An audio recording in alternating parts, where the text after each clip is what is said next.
అంత నాలెడ్జ్ మన పిల్లలకు ఉంది. వీళ్ళకి కానీ సాన పెడితే ప్రపంచాన్నే శాసిస్తారని కూడా నేను మీకు తెలియజేస్తున్నా. ఈసారి మెగా పీటీఎం లక్ష్యం ఫౌండేషన్ లిటరసీ న్యూమరసీ FLN అంటే ఏదో చదివేశాం, పై తరగతికి అప్గ్రేడ్ అయిపోయాం అన్నట్టుగా కాకుండా అన్ని సబ్జెక్టులో బేసిక్ పట్టు సాధించేలా బలమైన పునాదేసే కార్యక్రమం ఇది. అందుకే విద్యార్థుల్ని స్కై, మౌంటైన్, స్ట్రీమ్ అనే 3 వర్గాలుగా స్థాయిలుగా వర్గీకరిస్తున్నారు. మీ పిల్లల బలహీనతలు ఎక్కడున్నాయి, వారి బలం ఏంటి, అదే సమయంలో వారిని ఏ విధంగా మళ్ళీ ట్రైనింగ్ చేయాలి అనే విషయానికి ఇక్కడ శ్రీకారం చుట్టారు. ఇప్పుడే పాఠశాలకు వెళ్ళాను, అక్కడ నేను చూశాను క్లిక్కర్ ద్వారా ఒక వినూత్నమైన కార్యక్రమం ఆడియోలో చూపిస్తున్నారు, వీడియోలో చూపిస్తున్నారు. చూసిన తర్వాత మీకందరికీ పరీక్షలు ఆటోమేటిక్గా పెడుతున్నారు. ఎవరెవరు ఏ విధంగా పాస్ అయ్యారో క్లౌడ్కి వెళ్ళిపోతుంది, టీచర్ మ్యానిపులేట్ చేయలేరు, క్లౌడ్కి వెళ్ళిపోతుంది. సరైన సమాధానమా లేకపోతే అందులో కూడా ఎంత స్పీడ్లో చెప్పారు, బాగా ఆలోచిస్తున్నారా, క్విక్గా చెప్పారు, ఇవన్నీ కూడా ఎవాల్యుయేషన్ అయిపోయే పరిస్థితి వస్తూ ఉంది. అంటే ఈ యొక్క విధానాన్ని నేను మనస్ఫూర్తిగా మంత్రిని అభినందిస్తున్నా, డిపార్ట్మెంట్ని అభినందిస్తున్నా. నేను ఊహించిన దానికంటే మీరు ఫాస్ట్గా వెళ్తున్నారు. దీనికి మీ అందరికీ కంగ్రాచులేషన్స్, వెల్ డన్, చాలా బాగా చేస్తున్నారు. దీనివల్ల ఇప్పుడు మీరు చూస్తే అక్కడ ABCD, ఎస్ నో అనే అన్నీ కూడా ఉంటాయి. పిల్లలు ఎప్పటికప్పుడు దాన్ని క్లిక్ చేసే పరిస్థితికి వచ్చారు. ఈ విధానాన్ని ఇప్పుడు మీరు చూస్తే దగ్గర 53 పాఠశాలల్లో ఈరోజు ప్రారంభించుకున్నారు. మిగిలిన పాఠశాలలో కూడా తొందరలోనే చేస్తారు.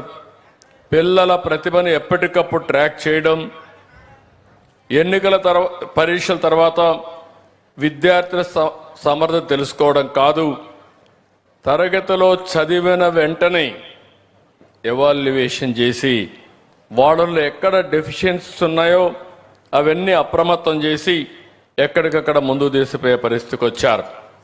అది చూసినప్పుడు నాకు ఒక భరోసా వచ్చింది. మట్టిలో మాణిక్యాలు మన పిల్లలు, వీళ్ళకి కానీ సరైన గైడెన్స్ ఇవ్వగలిగితే ఏదైనా చేసే సామర్థ్యం ఉంది. దానికి ఇది అనువైన మార్గం అని చెప్పి కూడా నేను మీకు తెలియజేస్తున్నా. నిన్ననే మీరు చూస్తే అంధ విద్యార్థిని కరుణ, అల్లూరి సీతారామరాజు జిల్లా గిరిజన బిడ్డ, విశాఖపట్నం ప్రభుత్వ రెసిడెన్షియల్ స్కూల్లో చదువుతుంది.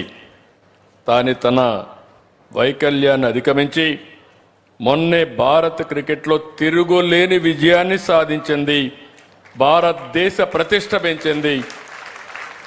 అలాంటి వాళ్ళు చూస్తే ఒక మారుమూల ప్రాంతం, గిరిజన ప్రాంతం, అచంచలమైన విశ్వాసం, అదే సమయంలో ప్రతిభ, ఈ రెండూ కనపడే పరిస్థితికి వచ్చింది. ఈరోజు 18 నెలలు ఈ ప్రభుత్వం వచ్చి అన్ని రంగాల్లో విధ్వంసం జరిగింది, చాలా సమస్యలు ఉన్నాయి. ఈరోజు మీరందరూ గుర్తుపెట్టుకోవాల్సింది, ఈరోజు మేము ఇక్కడ ఉన్నాం. ఉప ముఖ్యమంత్రి పవన్ కళ్యాణ్ గారు పల్నాడులో మెగా పీటీఎంలో ఉన్నారు. అందరూ ఎమ్మెల్యేలు, ఎంపీలు, మంత్రులు అందరిని వెళ్ళమన్నాం, అందరినీ కూడా భాగస్వాములు కమ్మన్నాం. మొన్నటి వరకు మీరు చూస్తే సూపర్ 6 సూపర్ హిట్ చేశాం. ఇక్కడుండే ఈరోజే ఒక తల్లి తండ్రిని నేను చూశాను. వాళ్ళని అడిగాను ఎంతమంది పిల్లలని. 9 మంది పిల్లలు. కొంతమంది డిగ్రీ చేస్తున్నారు, అందులో అందరూ ఆడపిల్లలు. 6 మందికి 90,000 రూపాయలు తల్లికి వందనం వచ్చిందంటే మా తల్లి ఇక్కడే ఉంది, చాలా గర్వపడుతున్నానని చెప్పి కూడా నేను మీకు తెలియజేస్తున్నా. ఇది చూసినప్పుడు నాకెంతో ఆనందం కలుగుతుంది. ఇలాంటి ఒకప్పుడు పిల్లలు భారం అనుకున్నారు, ఇప్పుడు మీ పిల్లలే మీకు ఆస్తి, మీ పిల్లలే మీకు శ్రీరామ రక్ష. మీ పిల్లలే మీకు భవిష్యత్తు. ఆ విషయం మీరు గుర్తుపెట్టుకోండి. కానీ ఈరోజు మీరు శ్రద్ధ పెట్టగలిగితే భవిష్యత్తులో మీ కష్టాలు మొత్తం తీర్చే శక్తి మీ పిల్లలకు వస్తుంది. ఆ విషయం మీరు గుర్తుపెట్టుకోవాల్సిందిగానే మిమ్మల్ని కోరుతున్నా. ఈరోజు మీరు చూస్తే మధ్యాహ్న భోజనం నుంచి స్టూడెంట్ కిడ్స్ వరకు ఎక్కడా ఇబ్బంది లేకుండా అన్నిట్లో కూడా నాణ్యత పెంచాం. పిల్లల శారీరక మానసిక ఆరోగ్యాన్ని పర్యవేక్షిస్తున్నాం. డొక్కా సీతమ్మ మధ్యాహ్న భోజనం పిల్లలు ఇష్టంగా తినడానికి మొన్నటి వరకు బియ్యం కూడా దొడ్డు బియ్యం పెట్టి తినకపోతే ఈరోజు సన్న బియ్యమే కాకుండా నాణ్యమైనటువంటి ఆహారం అందించిన ఘనత ఎడ్యుకేషన్ డిపార్ట్మెంట్ అని చెప్పి కూడా నేను మీకు తెలియజేస్తున్నా.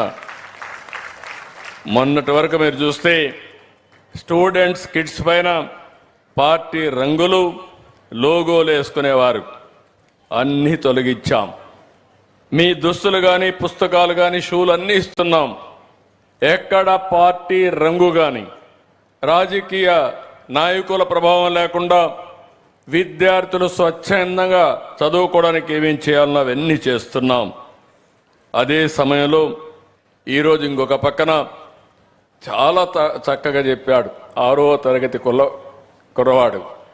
అతను చెప్పినప్పుడు మీరు చూస్తే కోటేశ్వరరావు గారు చెప్పినటువంటి విలువల్ని మనందరం అర్థం చేసుకున్నట్టుగా చాలా చక్కగా ఆ పద్యం చెప్పి తాత్పర్యం చెప్పి మనకందరికీ ఒక హితబోధ చేసిన ఆ చిన్నారిని చూస్తే ముచ్చటేస్తా ఉంది.